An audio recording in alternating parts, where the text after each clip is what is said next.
Engineered to bring you clean, filtered water, use this replacement video along with your owner's manual to easily replace your filters. Before you begin, make sure you read the owner's manual in its entirety for all warnings and details on special circumstances.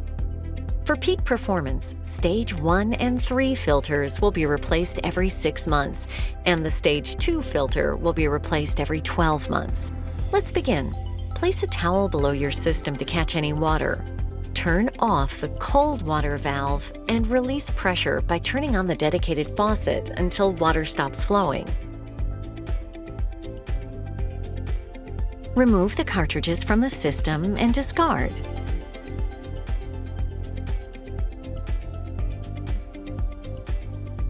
Install the new cartridges into the system manifold by pushing in and twisting to the right.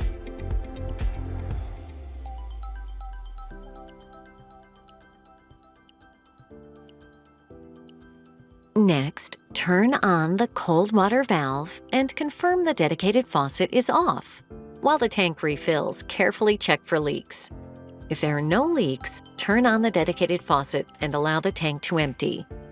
Repeat this step 2 more times.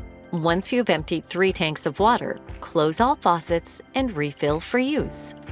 And you're done. It's time to enjoy clean, filtered water.